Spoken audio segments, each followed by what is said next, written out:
Hey everybody, I'm going to start kind of informally today and then tighten up a little bit later. But yesterday I helped my now ex-girlfriend move mostly her stuff, but some of my stuff out of a friend's place. We had stashed a whole bunch of stuff there when we moved here to Vermont in 2016, early 2016, and we just now basically got it cleared out.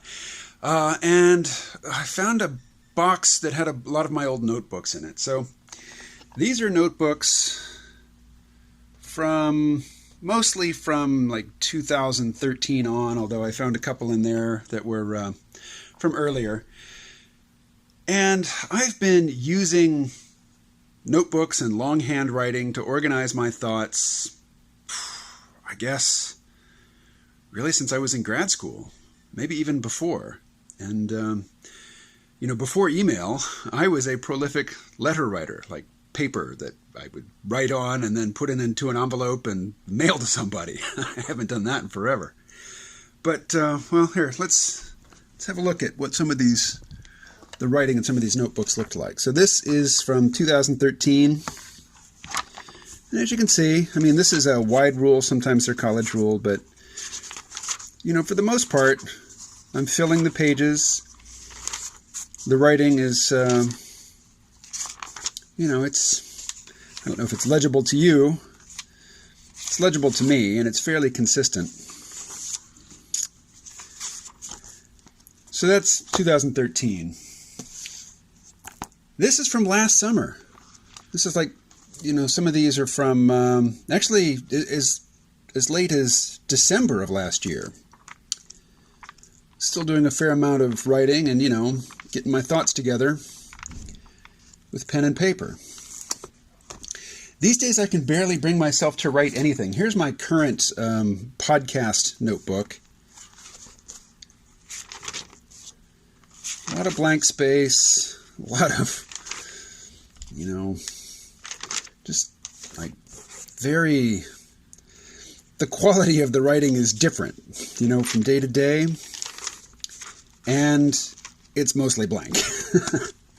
And actually, I have two of these going right now. I started two different podcast, notes, journals, and or notebooks. I created one and forgot that I had and created another. I mean, I'm just really mentally disorganized these days.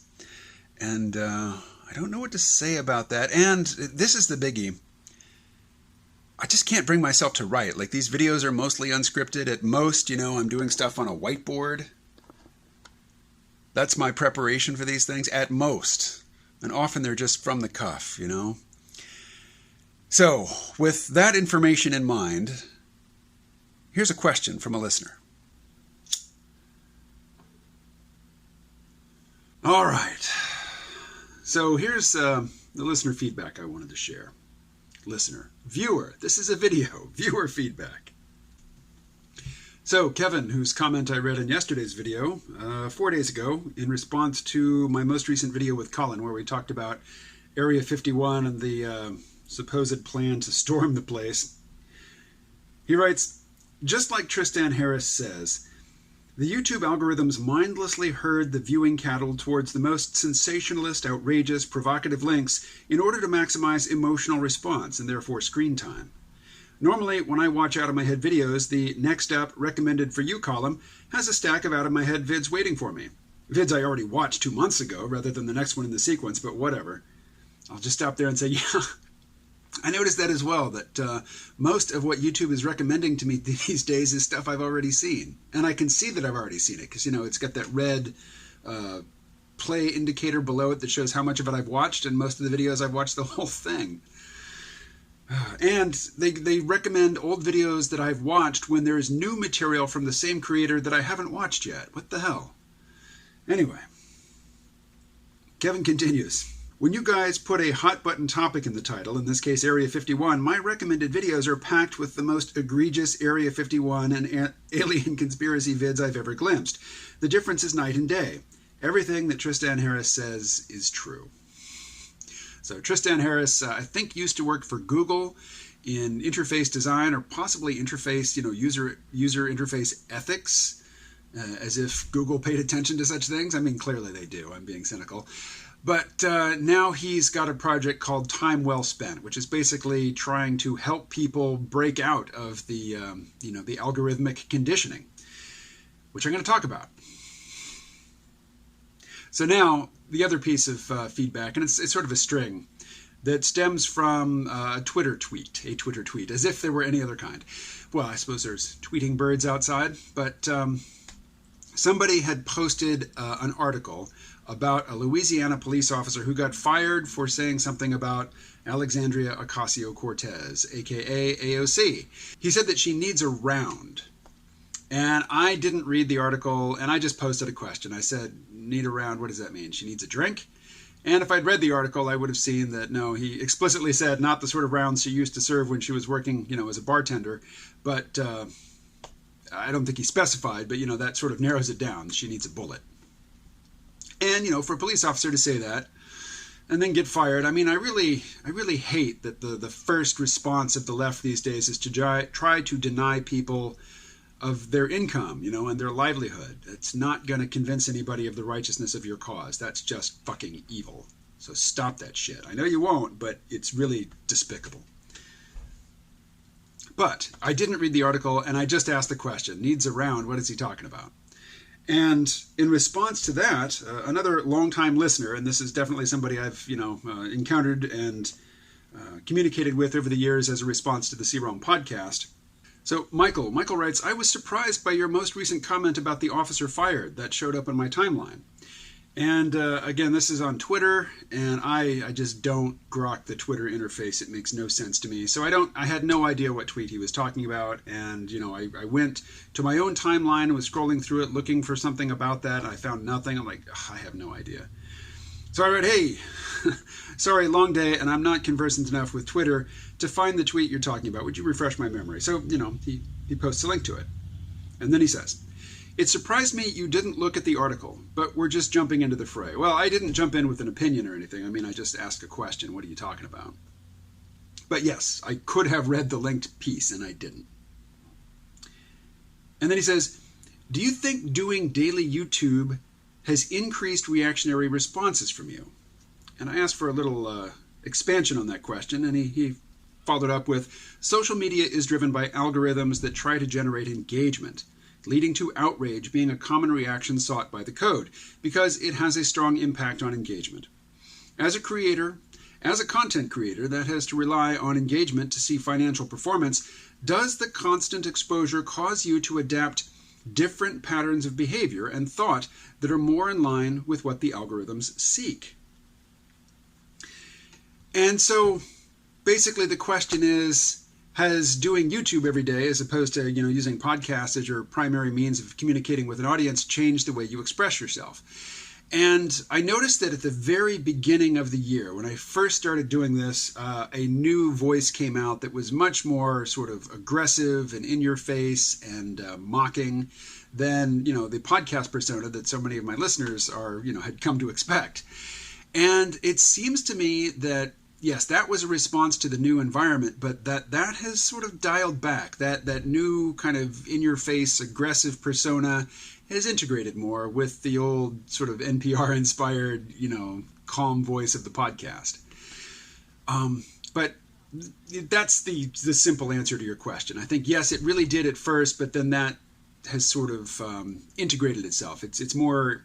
I've come to a different voice that is, not the podcast voice and not the immediate response to, YouTube voice. But this is why I shared the stuff about, these notebooks at the beginning. I'm not writing anything these days. I said in yesterday's video that the video that I did that has gotten the most views, it's, coming in on, it's approaching 20,000 views now, is it's an antinatalism video, but the thing about it is I scripted that thing out, and then I went into the TV station and I read it off a teleprompter in front of a green screen. And then I spent a long time collecting images and putting the images, not just flashing them up on screen like I do with these vids, but actually keying out the green screen and putting them behind me. I mean, it was a big production. So it doesn't surprise me that that video gains traction where these daily vids, they just don't. As far as I can tell, YouTube doesn't recommend these things to anybody who, doesn't seek them out on their own, which at this point I'm actually okay with. And something in to Michael's comment about, my income really being dependent on how I present myself and reach people. My income comes from the C-Realm Vault podcast and from a comic strip that I do. So these daily YouTube videos, my YouTube channel doesn't even have 1,000 subscribers. I can't monetize it.